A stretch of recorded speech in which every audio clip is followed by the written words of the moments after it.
Welcome to Marketing Demystified, the podcast that connects the dots for business leaders to drive revenue through effective marketing strategy. We chat with marketing experts on different topics that will help you ramp up your revenue.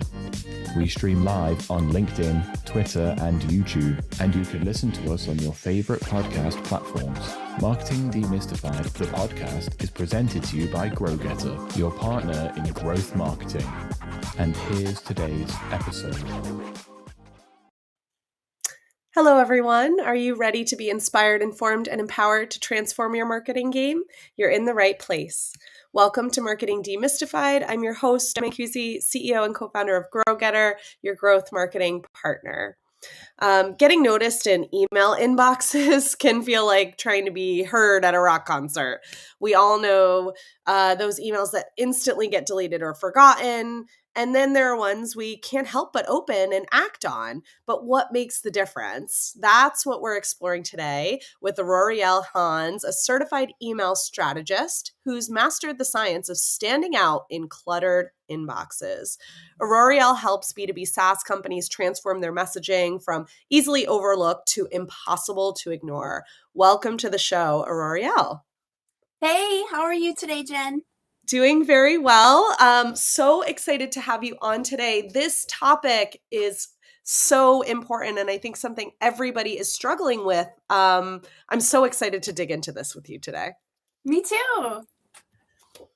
So let's start talking about the inbox really quickly. The reality of an email inbox. What makes many, especially B2B emails, so ignorable? Well, I subscribe to a lot of SaaS brands, and so I'll study their emails, and when I log in, I'll just see into my inbox, I'll just see a wall of sameness. So all of the subject lines are the same. They're not really differentiated. And so what that looks like these days is a lot of transform, a lot of AI, a lot of webinar in brackets, or just weak value props like elevate your business or grow your program. And so standing out is really about paying attention to what other brands in your space are doing and zigging when they're zagging. And then once you catch attention, you got to keep it, right? So that's all about showing up with offers you know your audience wants, and then being hyper specific about how that offer will solve their problems or advance their goals. That's easier said than done, right?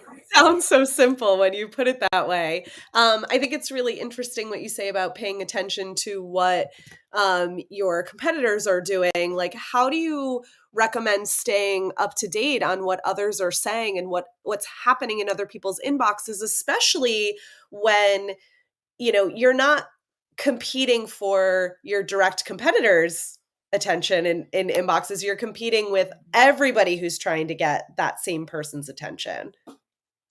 Honestly, you just need to subscribe to a lot of other B2B brands and experience the inbox as your audience would, and then add an extra layer of scrutiny, because if you're studying the inbox, they're scanning it. They're at work, they're busy. They don't have time to, it's not going to catch their eye. They're just scanning to delete and see what's interesting.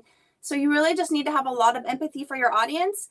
And you need to just see what other brands are doing inside your space and out of it. Yeah, that's a great tip. And I love the terminology of like, you need to zig when they zag. So, tell me what, thinking about transform and elevate and grow and AI, all of these sort of like terms that are flooding everybody's subject lines. What kind of writing specifically, if we're talking about open rates and getting people to actually open the content, what kind of writing makes those emails irresistible to open? Well, talk to your customers and find sticky language in those interviews, because that's all, immediately going to be more unique than anything any other brand's doing. So voice of customer data, and then looking at just ways to have a fresh take. If everybody's saying webinar and putting it in brackets, and that's how they're leading with their event offers in the inbox, then try masterclass or workshop or live event. So catching attention is about doing it differently and being sticky. Yeah, that's a great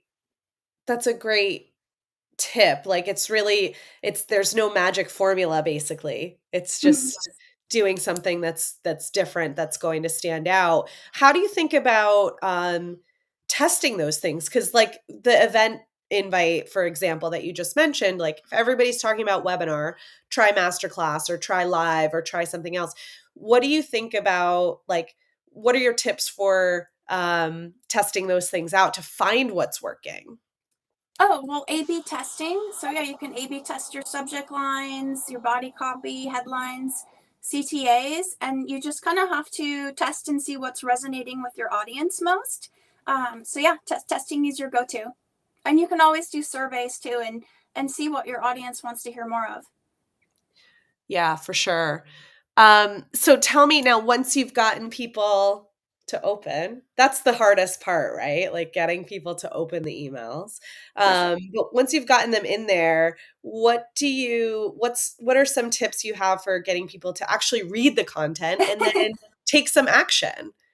For sure. So your subject line and your lead and hook are really important for taking a fresh spin on things and speaking to pains or desires in a different way that is eye catching. But then to get them to actually read it and take action is that's where customer research comes in. Like, have you created an offer that they really want? Is this webinar going to solve a pressing problem? Like, if it's a compliance solution, people might be trying to gear up for some regulatory changes. And so creating the offer that solves a pressing problem or aligns with priorities is paramount. And then beyond that, you want to make sure that your copy is hyper specific. So I see a lot of, elevate your program, come to our webinar to see how to save time and money. And Mm, so, that's pretty generic and vague about the value that they're going to get by signing up. yeah, that's a great yeah, you have to be specific. You have to tell people what you mean as opposed to, "I promise you're gonna grow." Like, is growth my priority in this moment? Am I gonna dedicate my time to reading that email? And I don't like, how are you defining growth? How am I defining growth? Those are such broad terms. So I love that recommendation of being specific. And what do you think about like um, email length? I feel like that's a big topic. Everybody says you've got to keep your emails really short, but it's tough to do that when you need to be specific, right? So what do you recommend when you're thinking about the length of an email? I think for B2B, shorter is better because subscribers are so busy. They're at work. They're not sitting back with a cup of coffee at home gonna read your newsletter. So shorter is better for B2B, but again, it just depends on the argument you need to make. So sometimes longer might be necessary if you need to add some testimonials or add more support. So it kind of depends on how long it needs to be to sell them on your offer. Yeah, so, like, short, but not at the expense of the other recommendations you've made. Like, not too short that it's so broad and doesn't actually give you the information. Yes. Yeah. Um, let's also talk about the right cadence of emails. There's a lot of debate and a lot of question about how often should I be emailing my customer base. I know a lot of companies feel like they need to be top of mind every day, right? And then others that are like, I don't want to bother people. We don't want to be in their inbox too often. What's your recommendation of how often companies should be emailing people that are subscribed and what kind of mix of content, ones with really strong calls to action versus informational content that's adding value. What do you think about that? I think it really depends on the brand and the audience. So if your brand is creating a lot of great offers, maybe you have a webinar, you have a newsletter, you're creating original research that's relevant to your audience, then it makes sense for you to send more. And doing that might boost your engagement because you're showing up maybe 1, 2 times a week providing value. And you're also boosting brand recall because they're seeing you more and associating you with offers they want. So it can be a good strategy. That said, your audience is, their preference may vary. They may want less emails. So if you're going to send more offers, make sure you have a preference center so your audience can set the cadence. Yeah, that's great. I mean, I think that's actually something that's overlooked quite a bit, the preference center. It used to be kind of a gold standard. Like everybody had, subscribed to these types of emails versus those. And I haven't seen as much of that. It's really been oversimplified into just simply unsubscribe. But is that a trend that you see going away or something that we need to bring back? I don't know if I've seen it going away. I think people are using it. Those who have a lot of offers. I do think it's a little more common in the B2C space. I see it more, but I think it's a great practice for B2B brands to embrace. So unsubscribe isn't the first option. It's just hear from us less. Yeah, that's giving people that choice, that optionality. It's a good tip. I think that you may be right. Maybe it's a lot more prevalent still in B2C, and on B2B, I just don't think I see it quite as much, or it feels like a tick box that maybe it's just kind of a glorified unsubscribe. So maybe it is something we need to be looking at a little bit more. Great. So tell me, you mentioned AI really in the context of the content and the email subject lines, but there's so much conversation and debate around AI and email marketing right now. How do you see AI fitting into like email copywriting process while maintaining authenticity in the content that you're putting out? I think AI is a pretty good research assistant. So I use it to help me unpack technical subject matter when I'm writing for clients. I also use it just for like general research. I have it proofread my copy. You just have to be careful because I've asked for sources and this information's not in the sources, or, it hasn't caught typos, or it's even had me add typos back in. So it's not perfect, but it can be a good research assistant. That's how I use AI for my copywriting process. That's a great tip. Can you talk a little bit more about that concept of AI as a research assistant? Maybe share an example. Yeah, so I had to do some emails for a engineering test equipment company, and so I was promoting these like long, dense guides about engineering, and I'm not an engineer, and I don't have time to read a 50-page guide, and so I put it in ChatGPT, and I said, can you summarize the main points? And so it gave me a summary, and then like I could scan the guide and just see like, does this match up? And then there were words I didn't understand, and I'm just like, what is this? And instead of like searching through Google to try to find answers, I can have a dialogue and a back and forth with ChatGPT, and it can help me understand technical subject matter. Yeah, that's a great recommendation. I think, a lot of the conversations we have is around, not using like, please, we're begging you, please don't use AI to write your copy, whether that's blog content or email copy. It just it's not the move, but there are so many great uses for AI tools. And that's such a great example to like take a guide and summarize it for you. Or if you have done a lot of customer research and customer interviews, that's another great way to use ChatGPT or Claude or any one of those. We had, I think it was Sherry Otto when she was on the show a few weeks ago, talk about some prompts for analyzing the results of email. And I got off that show and immediately did that for our own emails, where I exported all of the data around open rates and click-through rates and just email performance in general, and asked it to kind of summarize the results, identify trends and patterns in the higher performing emails so that I could use that information to write new emails. if there's a theme or if there's some kind of similarity amongst emails that have a higher open rates and what types of subject lines we use, then I want to do that more. And so those are some of the ways that like AI is so valuable in getting you those answers really quickly, whether that's in helping to craft that content from the beginning, not write it, but maybe understand the subject matter so you can write something, proofread, and analyze. It's just so valuable. It's such great tools out there to be able to do that stuff without using it to kind of replace the human authenticity that's required to actually get people to pay attention. For sure, for sure. I think it got a lot of hype with like 1 minute emails. And, it was really buzzy like a year ago when people, of course, everyone wants to save time and money and have it outsource the entire creative process to it. But I think a year later, we're all realizing its limitations and what it's good at right now.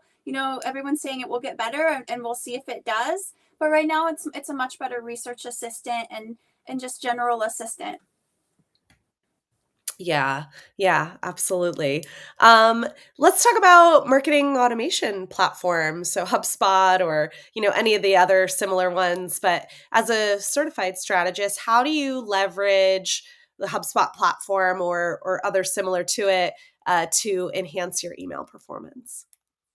I love HubSpot because it makes it really easy to send the right message to the right person at the right time because it has segmentation. You can send smart content so different audiences receive more relevant messages. And then it has really robust reporting. So I can go in and see how the open and click rates are, the conversions, and then iterate based on those learnings. So it just makes it really easy to, customize your messaging, stay relevant, and iterate based on what's working and what's not. Yeah, that's actually such a good point. It's something that's been really top of mind. We've been having a lot of conversations about personalization and segmentation. I love the smart rules in HubSpot. I don't know, maybe you could talk a little bit more about that, but I'd love to hear just overall your thoughts on personalization and how to think about making sure that people are getting content that is relevant to them, but in a scalable way, right? Like, how do you balance that need to kind of stay top of mind with everybody, but make sure that you're prioritizing or, I don't know, maybe there's some sort of segmentation hierarchy for like higher level personalization. How do you think about that? So to your first question with smart content, that's basically HubSpot's version of dynamic content.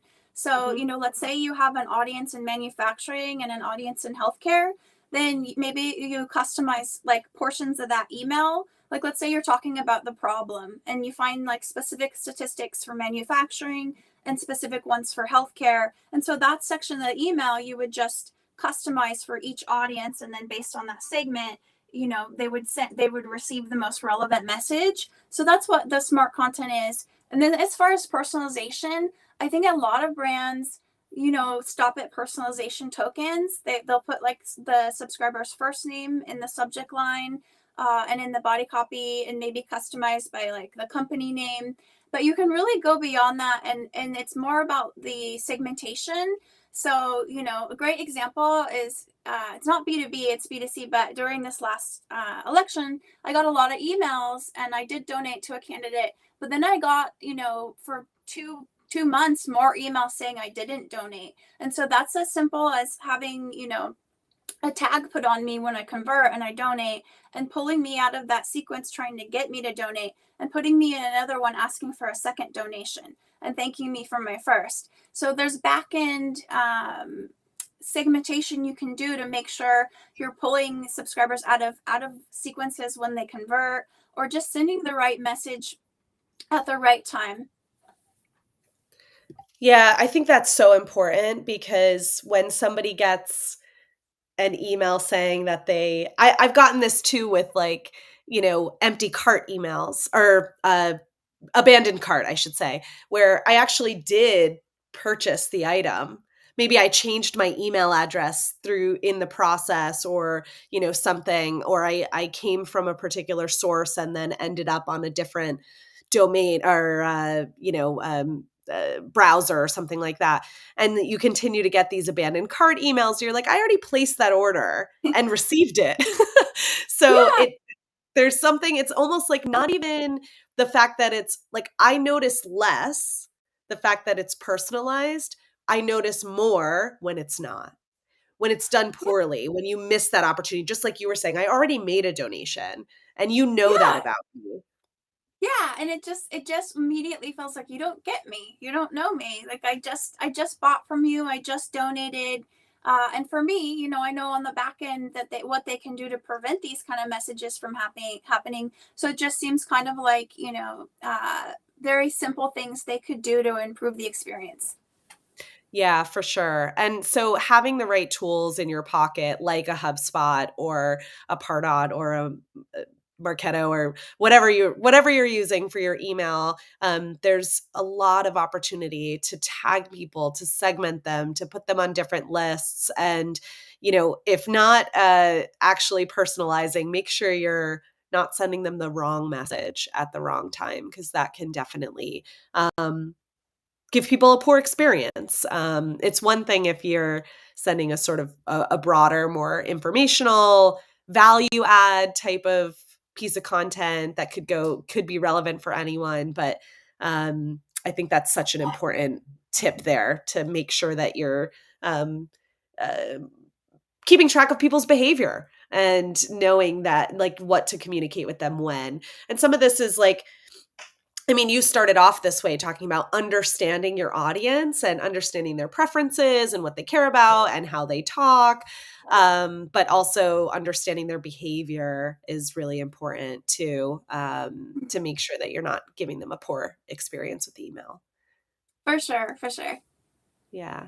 Well, this is such an important topic, and I think it's something that we'll probably need to have so many more conversations about, because it just is constantly changing as email inboxes are not getting any less full. And I've been hearing for years and years and years that B2B email marketing is dead, and it's not. It's getting more and more and more saturated, but it still works. And so it's just a matter of finding that sweet spot to make it work. And I think one of the things that I'm hearing in this conversation, it's not a one size fit all. There's not one tip or trick that we could give to anyone that's this is what's going to make email work. But there's a lot of experimentation and a lot of research that needs to be done, and a lot of thought put into creating good email campaigns to make them effective. So thank you so much for sharing